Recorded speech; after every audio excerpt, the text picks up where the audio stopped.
한국형 차세대 스틸스 전투기 개발에 착수했는데 5세대를 넘어서 5.5세대로 나서자는 게 블록3의 목표입니다. 폴란드 현지 생산 같은 조건을 내세워둔다면 폴란드 인근의 중부 유럽 국가들도 우리가 노려볼 만하다고 생각합니다. 현지 생산 또는 부품 조달 등 파트너십을 확대할 필요가 있고요. 그 상황에 맞춤형 기술 지원을 통해서 이들과의 관계를 돈독히 할 수가 있다고 생각합니다. KF21 블록 1, 2, 3단계별 목표와 차별성은 무엇이며 블록 3에서 추구하는 5세대급 스텔스 성능은 어느 수준인가요? 우리 공군이 KF21을 모두 120대를 도입할 계획이죠. 이후에 더 늘어날 수 있지만은 우리가 처음으로 개발하는 본격적인 전투기이기 때문에 개발 리스크를 회피하면서 단계를 나눴죠. 블록 1, 2, 3 할 수 있는 데까지 개발하고 거기 바탕으로 다음 나가고 이런 1, 2, 3 전략을 세웠는데 블록 1은 2025년부터 2028년까지 40대를 양산하는 것인데 블록 1은 공대공 능력만 일단 갖추는 것입니다. 물론 이제 소위 말하는 멍텅구리 폭탄은 달 수가 있지만은 지상의 목표물이나 해상의 목표물을 정밀에 타격할 수 있는 무기는 블록 2로 미뤘습니다. 그래서 블록 1의 경우는 내년 12월에 1호기와 2호기가 공군에 인도될 예정인데 강릉 공군기지에 배치될 예정입니다. 일단 활주로길이나 시설면 같은 것을 KF21에 운용하기에 적합하다 판단이 있었고 동해에 가까이 붙어가지고 북한의 움직임을 신속하게 감지하고 거기에 대응할 수 있다는 이런 점이 고려가 돼서 강릉에 1차적으로 배치가 되고요. 블록 2는 2029년부터 2032년까지 양산한 뒤에 80대를 양산해가지고 공군에 납품할 계획인데 지난 8월 8일 제70회 방위사업 추진위에서 블록 2의 개발 일정을 좀 앞당겼습니다. 그래서 2028년에 개발을 끝낼 예정이었는데 2027년 상반기로 2028년 말에서 2027년 상반기로 1년 반 정도 앞당겼습니다. 그만큼 개발이 순조롭게 되고 있다는 뜻이기도 하면서 우리가 더 빨리 개발할 필요성도 있다는 것을 의미한다고 하죠. 블록 2 같은 경우에는 공대지와 공대함 능력을 갖추고 있고요. 그리고 전자광학 추정 장비인 EOTGP를 탑재할 예정입니다. 에이사 레이더의 소프트웨어를 개량할 예정인데요. 에이사 레이더의 하드웨어 성적은 충분히 있는데 결국 제일 중요한 것이 에이사 레이더의 하드웨어는 한국이 전자 강국인 만큼 충분히 갖추고 있지만은 결국 중요한 것은 소프트웨어인데 이것을 블록 1의 소프트웨어를 운영하면서 미비점이나 보안점들을 충분히 고쳐서 블록 2에서 업그레이드를 할 예정이고요. 그리고 전자적 능력을 대폭 강화할 예정입니다. 이번에 인도 파키스탄 등이 전투를 하면서 프랑스의 최신의 라팔 전투기가 결국 한 대냐 최대 세 대냐 대수에서 차이는 있지만 격추된 것은 분명 사실인데 결국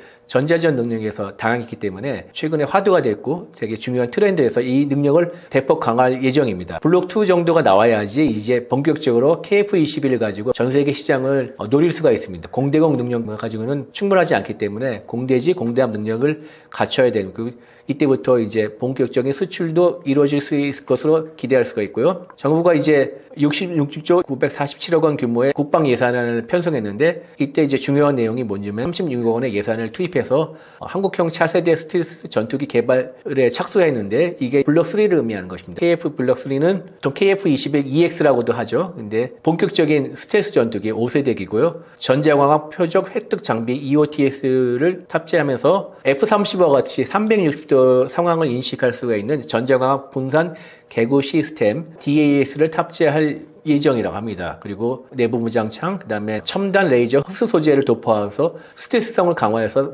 본격적인 5세대 전투기로 나서면서 네트워크 중심전과 무인기와의 협력을 할 수 있는 멈티 기능을 해서 이것은 6세대 전투기의 일부 기능까지 추가해서 5세대를 넘어서 5.5세대로 나서자는 게 블록 3의 목표입니다. 그리고 가장 중요한 게 국산 5세대 엔진을 개발한다는 것인데 이게 15,000파운드 포스급인 터보팬 엔진입니다. 그래서 현재 이제 KF21은 미국 제너럴 일렉트릭의 터보팬 엔진 2기를 탑재하고 있는데 이것을 국산 엔진을 탑재해서 명신사부한 국산 전투기로 거듭날 수가 있고 이렇게 될 경우에 이제 가격 경쟁력까지 갖출 경우에는 최대 이제 300대 정도가 손익분기점이라고 보통 얘기하는데 그걸 넘어서 중박 그러니까 400대 정도 팔릴 것으로 기대를 모으고 있습니다.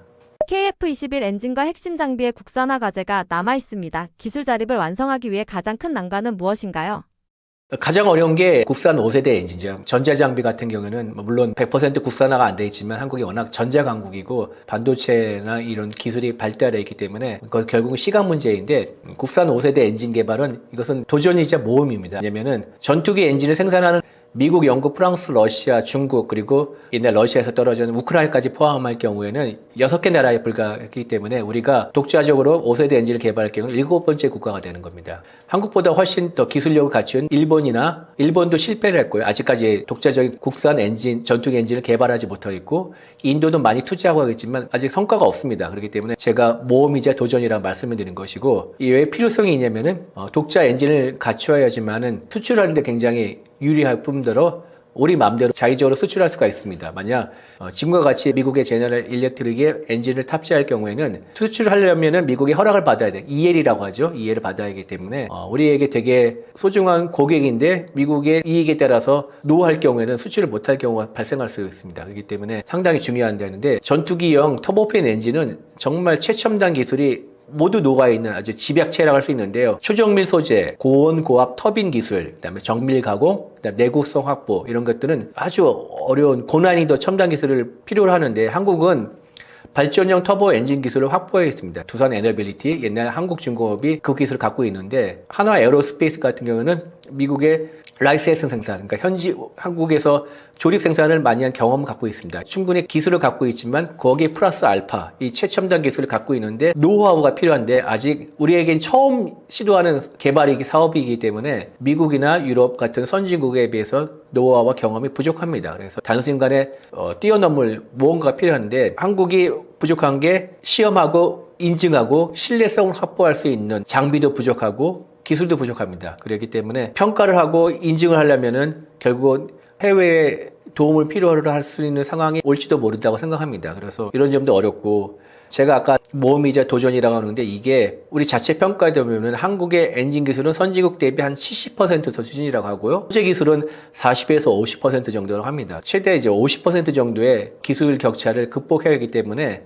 많은 기간과 많은 투자 금액이 필요합니다. 일단 목표가 2027년 개발에 착수해가지고 2041년에 실시험 비행을 완료하는 것을 목표로 하는데 그러니까 대략 14년 정도 시간이 걸린다는 거죠. 그만큼 많은 시간이 필요하고요. 개발 예산은 한 5조 원 이상이 필요로 한다고 생각합니다. 엔진 개발에만 3조 3천억 원 정도 하고요. 소재를 개발하고 시험평가 설비를 만드는데 1조 6천 원 정도가 각각 투입이 된다고 합니다. 막대한 예산과 많은 시간이 필요로 하고 이걸 다 하더라도 성공한다는 것은 또 보장이 없습니다. 그러나 우리가 반드시 가야 할 길이라고 생각하고 그리고 우리가 반드시 확보해야 된다고 생각하기 때문에 꼭 성공하기를 국민의 한 사람으로서 바라고 기원합니다. 인도네시아와의 공동 개발이 불확실해진 상황에서 한국이 KF-21을 위해 어떤 국가와 어떻게 협력하는 것이 가장 전략적인 접근인가요?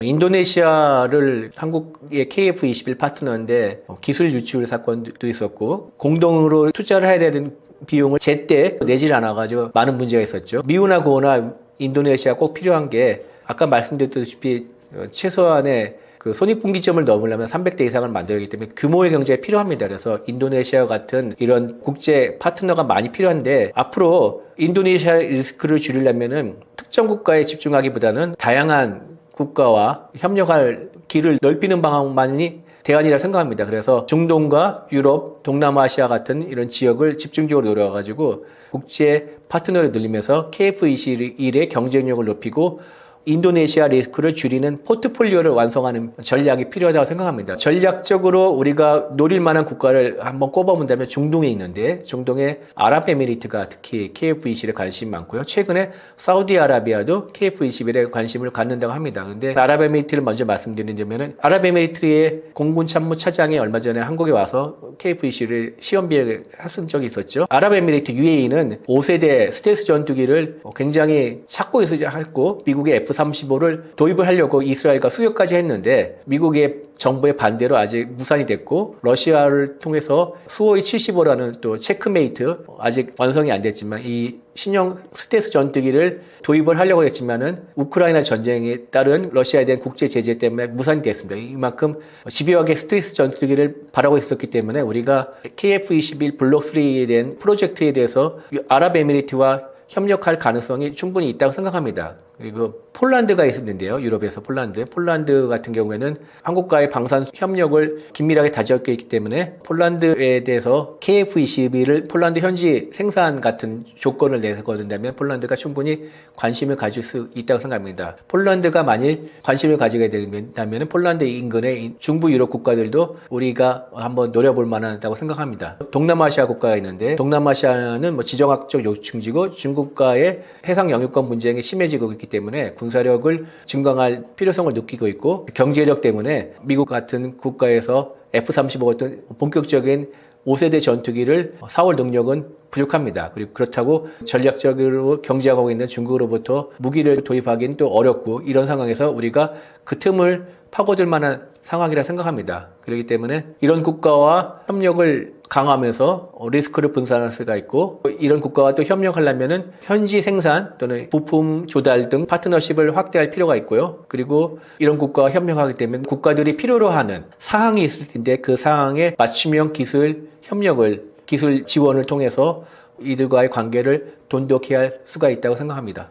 KF-21의 조기 전력화로 한국 공군의 작전 환경에 어떤 변화가 예상되며 주변국 중국, 일본 전투기 전력과 비교했을 때 경쟁력은 어느 수준인가요? KF-21은 4.5세대 다목적 전투기라고 하죠. 다목적 전투기는 방공뿐만 아니라 지상공격, 해상공격까지 다양한 임무를 뛸 수 있는 전투기라는 뜻이죠. KF-21이 한국 공군에 배치가 될 경우에는 기존 F-4, F-5 이런 노후 전투기를 대체할 수 있는 거죠. 그리고 본격적으로 네트워크 중심전, 또는 정밀 타격, 전자전을 수행할 수가 있습니다. 그래서 우리 공군의 작전 효율성이 크게 높아질 수가 있고요. 특히 이제 KF-21의 이제 무장으로 단거리 공대공 미사일, 장거리 공대공 미사일, 그다음에 장거리 공대지 미사일, 극초음속 미사일 등 다양한 미사일 전력이 함께 지금 개발 중인데요. 이들을 통해서 우리 공군이 다양한 작전을 효율적으로 수행할 수 있는 능력이 더 커질 수가 있습니다. 그리고 지금 KF-21과 함께 협업할 수 있는 무인 전투기, 무인기가 지금 개발 중인데요. 이를 통해서 아까 네트워크 중심전 말씀드렸는데 본격적으로 한국 공군도 어떤 미국이나 다른 군사 강국의 공중전에 버금가는 능력을 확보할 수가 있는 거죠. 그리고 블록3 개발이 성공할 경우에는 세대급 스텔스 전투기를 우리가 이제 F-35도 이제 40대 플러스 20대로 한 대가 빠졌군요. 59대의 5세대 전투기를 보유하게 되는데 앞으로 그 추가로 5세대 전투기의 전력이 훨씬 늘어날 수가 있는 거죠. 이 경우에는 중국이 J-20 또 J-35 더 많은 5세대, 6세대 전투기를 개발하고 내놓을 계획이고요. 일본의 F-35, 일본이 영국과 손잡고 6세대 전투기를 지금 개발할 계획인데 이런 주변국들이 5세대 또는 5세대를 넘어서 6세대 첨단 전투기를 계속 배치할 계획이 있기 때문에 우리가 거기에 대응할 수 있는 최소한의 전력을 확보할 수 있는 기회가 되며 북한을 상대로는 확실한 억제력을 갖추게 되는 이런 효과를 갖고 있습니다. 근데 거듭 말씀드리지만 이것은 KF-21의 블록3가 성공할 경우를 전제로 말씀드리기 때문에 반드시 성공해야 된다고 생각합니다. KF-21 수출 성공 여부가 한국 방산 산업의 미래를 좌우할 수 있는데 글로벌 시장에서 KF-21이 가진 가장 큰 매력 포인트와 동시에 극복해야 할 약점은 무엇인가요? KF-21의 수출이 성공해가지고 우리가 최소한 중박 이상을 거둔다면은 일단 KF-21에 우리가 쏟아부었던 수많은 예산을 벌고도 남아가지고 이익이 되는 거죠. 이익이 되는 건데 방산 수출에서 전투기 수출은 아주 이문이 많이 나면서도 이미지를 높여주고 그다음에 브랜드 각인 효과가 있습니다. K방산이 본격적으로 방산 4대 강국을 목표로 세운다는데 KF-21 같은 첨단 전투기를 수출해야지만 맞춰질 수 있는 퍼즐이라 생각합니다. 그런 효과가 있고 KF-21은 현재 4.5세대고 앞으로 5세대로 나갈 경우에는 F-35 등 경쟁 기종에 비해서는 물론 가격도 엄청 싸고요. 그리고 운용비도 쌉니다. 우리가 미국이나 다른 국가들 보면은 합리적인 가격대를 내세우면서도 협력 국가가 필요하는 다양한 요건을 맞출 수 있고 거기에 현지 생산도 확대할 수 있는 융통성을 발휘할 수 있기 때문에 우리가 이것은 강점이라고 생각할 수가 있습니다. 그리고 맞춤형 무장도 뭐 다양하게 할 수도 있고 이런 또 조건을 내세울 수가 있습니다. 그래서 구매국 입장에서는 상당히 매력적인 전투기다.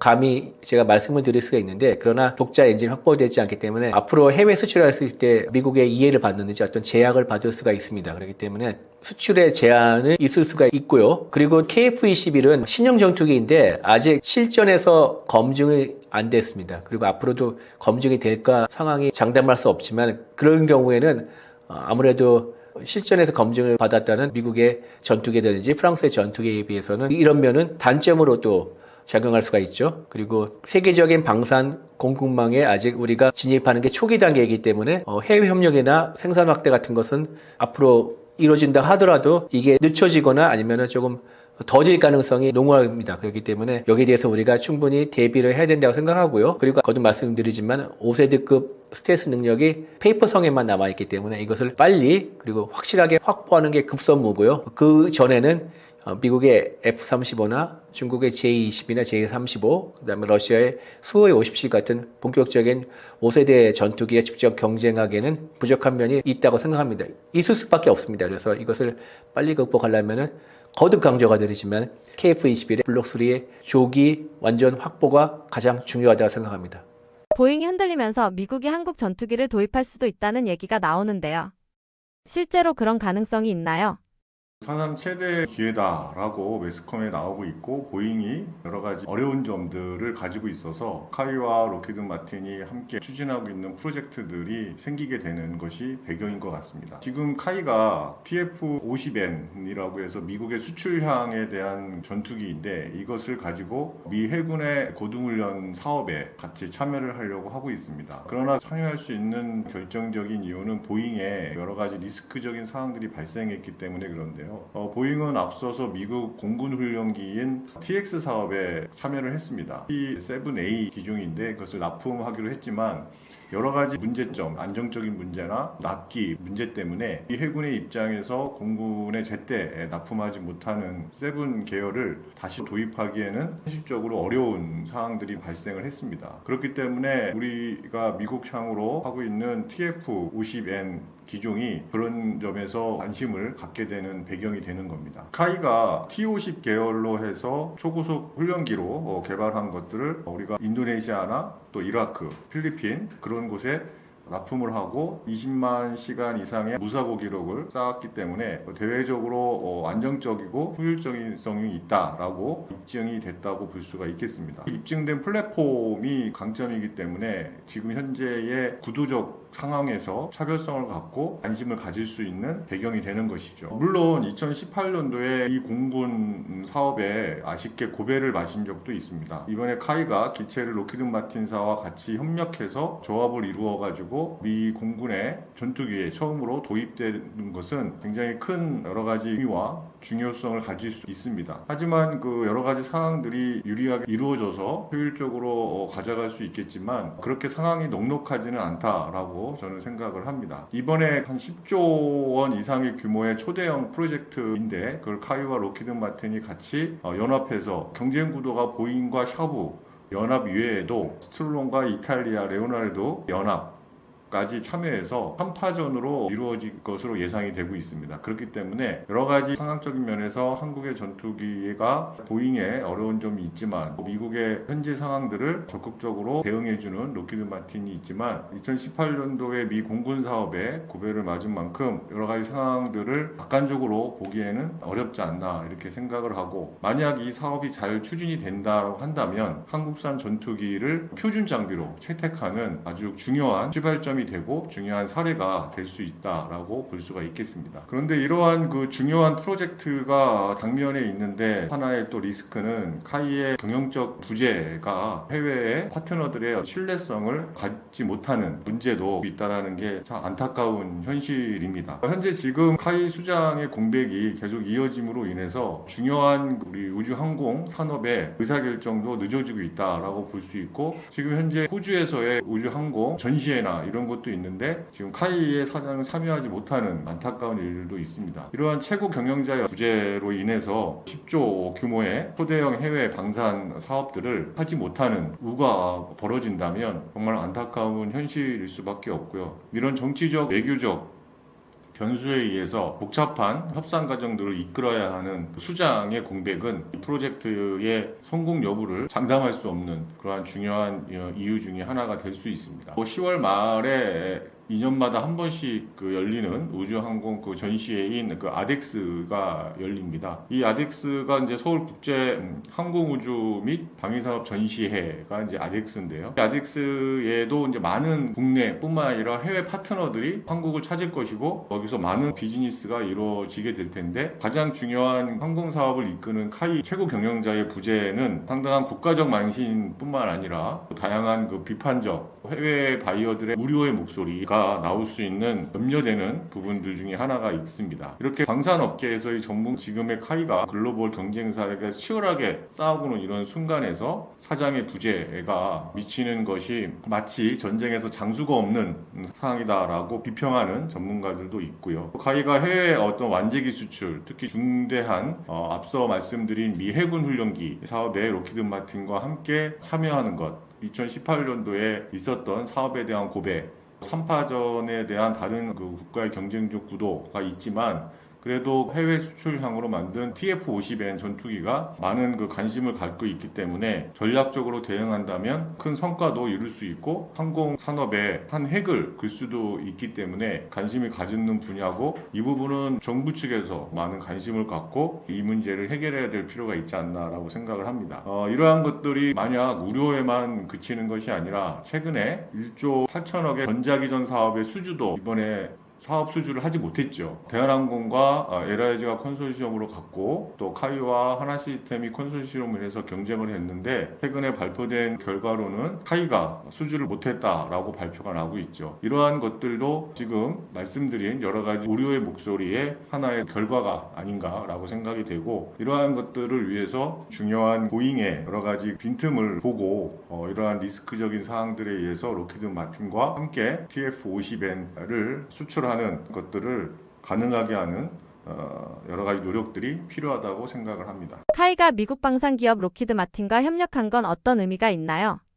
카이가 로키드 마틴과 협력하는 것은 단순한 사업적 파트너를 넘어서 K 방산의 글로벌 도약을 위한 전략적 의미가 있다라고 평가할 수가 있겠습니다. 로키드 마틴과의 연합은 카이가 세계 최대 군수 시장의 미국 본토에 진출한다라는 획기적인 어떤 기회의 장을 마련할 수 있다라는 것에 의미가 있고요. 카이가 이러한 기체 전반을 담당하고 로키드 마틴이 시스템과 현지화된 노하우를 바탕으로 해서 협력 체계를 이루는 것은 수주의 경쟁력을 가져오는데 큰 결정적 역할을 할 수 있고 미국 시장 진출에 교두보를 확보할 수 있다라고 평가할 수가 있겠습니다. 또한 미국이 한국산 무기를 채택하는 것은 최고 수준의 어떤 신뢰도를 인정한다라는 의미이기 때문에 국대서양 조약기구 나토 여러 동맹국들이 많이 있죠. 그런 동맹국들뿐만 아니라 제3국의 후속 수출의 경쟁력에 큰 레퍼런스가 돼서 K방산의 수출에 큰 파급 효과를 가져올 수 있다. 그러므로 인해서 K방산의 신뢰도와 글로벌 확장성을 확대할 수 있다라는 의미가 있다고 볼 수 있겠습니다. 카이와 로키드 마틴은 T-50을 공동으로 개발했던 경험이 있습니다. 그러한 경험을 바탕으로 해서 항공기 또 유무인 복합체계 AI 기반 자율 비행 시스템 뿐만 아니라 우주산업 미래 항공 산업 전반에까지 확대하는 전략적 MOU를 맺었기 때문에 장기적인 기술적 혁신과 또 신규 시장의 개척이라는 미래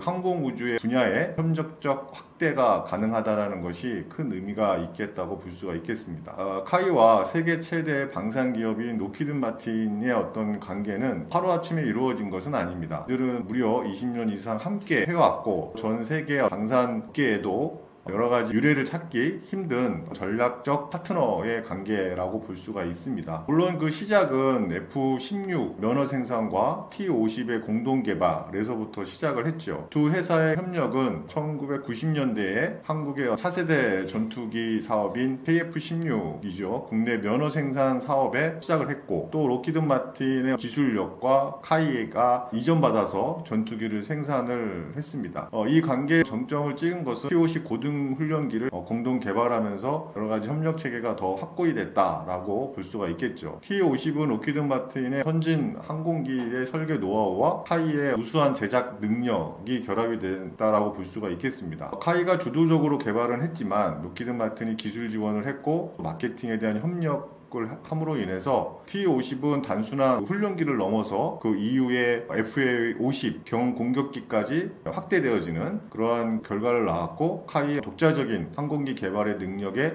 근간이 될 수가 있었습니다. T-50과 그가 파생된 FA-50이 인도네시아나 이라크, 또 필리핀, 태국, 폴란드까지 수출의 어떤 과정을 가짐으로써 로키드 마틴의 강력한 글로벌 네트워크와 마케팅에 대한 파워는 핵심적인 파트너적인 역할을 했고, 이러한 것들은 앞으로도 글로벌 시장에 공동 진출할 수 있는 좋은 의미와 관계가 될 수 있다라고 생각을 하고 있습니다. 만약 카이 전투기가 미국 수주에 성공한다면 세계 시장에 어떤 변화가 올 수 있나요?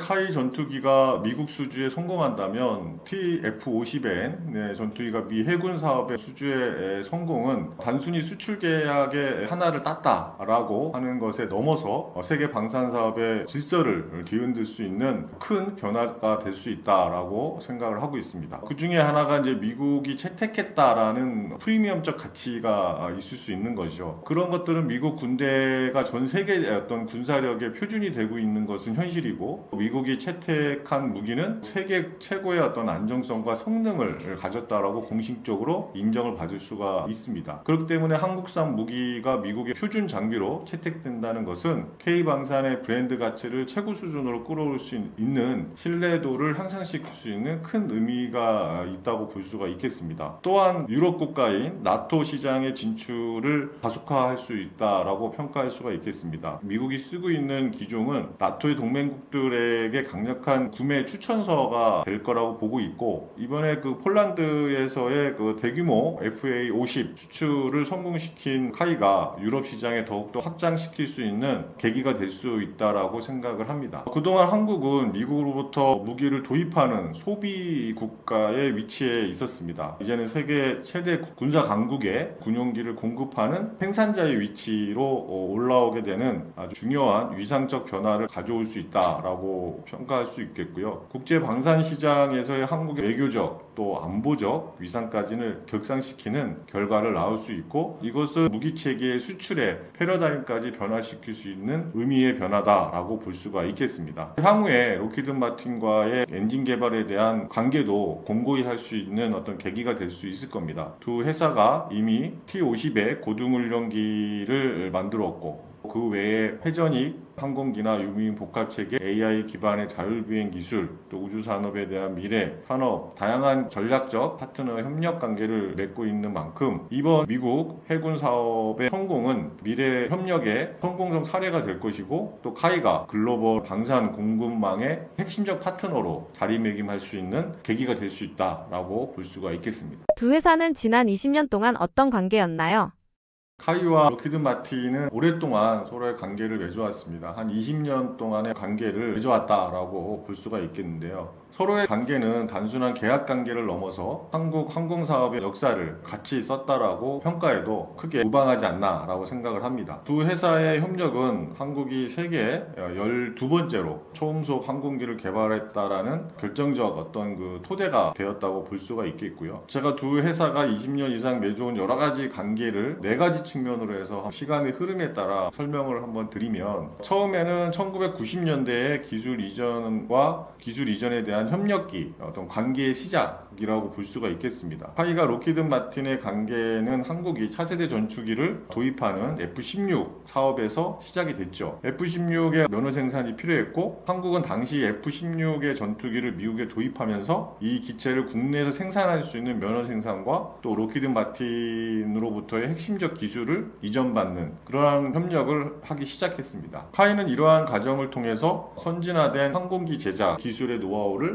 습득을 할 수가 있었죠. 이 시기에 카이는 여러 가지 그 글로벌 기업 기술 체계를 학습하고 향후에 어떤 독자적인 항공기 개발의 토대를 마련하기 위한 준비 작업을 했기 때문에 F-16 면허 생산을 통한 로키드 마틴과의 관계의 시작은 매우 중요한 의미를 갖고 있다라고 볼 수가 있겠습니다. 그 이후에 2000년대 초반에 T-50 고등훈련기를 공동으로 개발하면서 카이와 로키드 마틴의 관계는 정점에 이르지 않나라고 평가할 수가 있겠고요. 이 T-50은 골든 이글이라는 사업으로 해서 고등훈련기를 카이와 로키드 마틴이 공동으로 개발을 했죠.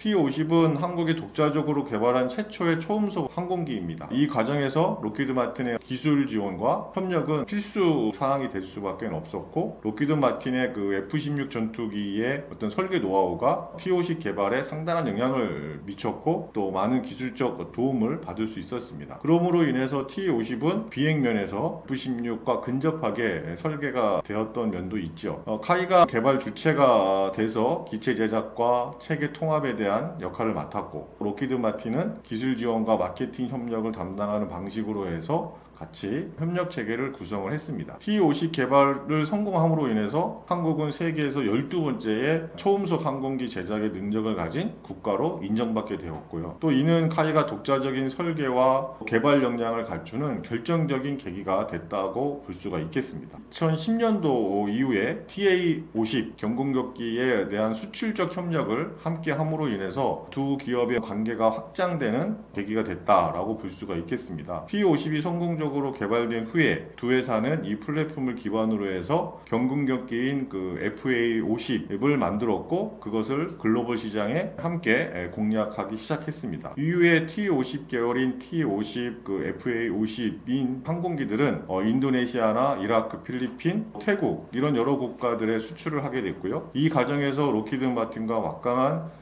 글로벌 영업망과 또 신뢰도가 큰 힘으로 발휘했다라고 평가를 받고 있습니다. 록히드 마틴은 단순한 기술 지원을 넘어서 T-50 또 FA-50이 여러 가지 서방 진영의 훈련기와 경공격기 시장을 장악할 수 있도록 전략적 파트너로서의 마케팅과 함께 협력적 파트너를 가져갈 수 있었던 것이죠. 이 시기에 두 회사는 기술 협력을 넘어서 수출의 동반자 관계로 글로벌 방산 시장을 함께 개척하는 관계로까지 확장할 수가 있었다라고 봅니다. 그리고 그 이후에 지금 현재는 미국 시장에 다시 재도전하고 미래의 기술을 같이 협력해서 시장을 개척하는 관계까지 오게 됐죠. 현재 그 두 회사는 미 공군 사업인 여러 가지 고배를 딛고 이번에 미 해군 사업에 도전하고 있는 겁니다. 미 해군 사업인 UJTS 사업은 TF-50N을 T-50N 기종인데 T-50 계열의 안전성을 바탕으로 해서 미 해군이 요구하는 것에 맞춰서 개량된 기종이라고 볼 수 있겠죠. 그 록히드 마틴은 이번에 카이가 기체를 만들고 자신들은 시스템과 현지화 전략을 맡음으로 인해서 함께 협력적 관계를 맺기로 했습니다. 이러한 관계들이 더 중요한 것은 두 회사가 최근에 협력 범위를 더 확대하고 있다라는 겁니다. 헬기 쪽에서는 해적 항공기, 또 미래 사업인 유무인 복합체계, 인공지능, 우주 사업까지 전략적 관계를 맺고 미래 사업을 계속 확대해 나가고 있다는 것이 아주 주목되어지는 점이죠. 두 회사가 이제는 T-50을 함께 만든 파트너에서 넘어서 미래 항공산업의 패러다임을 바꾸는 전략적 동맹 관계로 이어지고 있다라는 겁니다. 그러한 것들을 우리 카이는 10분 활용해서 우리 걸로 내재화함으로 인해서 이제는 내재화를 떠나서 이 방의 어떤 역동적인 성장을 보여주는 핵심적인 사례가 돼야 된다라고 볼 수가 있겠습니다. 이러한 것들을 록히드 마틴과만 항공 사업을 하고 있는 건 아니죠. 이런 것들이 어떻게 보면 전략적 파트너십을 갖고 있는 겁니다. 그동안 오랜 한 20년 동안 록히드 마틴과의 전략적 관계를 맺어온 것은 우리가 그 항공기에 대한 여러 가지 기술적인 노하우 것들을 습득하기 위한 방법이었고, 한편으로 비평하는 것이 이렇게 록히드 마틴에 귀속돼서 계속 사업을 하는 건 아니냐라는 또 비판도 있을 수 있습니다. 하지만 그 항공 사업을 더 발전하기 위해서 카이가 비즈니스적인 전략적 관계를 맺고 있었다라는 것을 보여주는 것이 대형 수송기 사업인데요. 대형 수송기 사업은 브라질의 대형 항공회사인 엠브렐라와 함께 카이가 협력하기로 했습니다. 이처럼 여러 가지 전략적 비즈니스적 관점에서 파트너를 선택을 하고 이제는 우리가 주도해서 항공사업을 이끄는 그러한 시점까지 왔기 때문에 그동안의 관계를 지속적으로 유지하고 확대해 나가면서 새롭게 진행되는 비즈니스적 기회들은 유리한 입장으로 다양한 전략적 파트너를 선택하는 것도 매우 중요하지 않나 이렇게 생각을 합니다. 방위산업과 우주산업은 국가사업입니다. 국가사업에는 많은 부분 예산이 반영되고 있습니다. 우리가 대기업이든 중소기업이든 국가사업에 참여할 수 있는 기회가 있고 참여할 수 있는 전략과 여러 가지 수주 전략들을 세워야 합니다. 그러기에 가장 기초적인 것이 공공시장의 입찰 방법입니다. 제가 최근에 쓴 한 권으로 끝내는 공공조사 시장 진출에 대한 이 책의 내용은 우리가 멀게만 느껴지고 또 막연하게 느껴지고 우리 것은 아닌 것 같이 생각을 하지만 123조 정도에 되는 이 많은 국가 예산이 포함되어 있는 공공시장에 우리가 진출할 수 있는 기반이 되고 또 길라잡이가 되기를 바랍니다.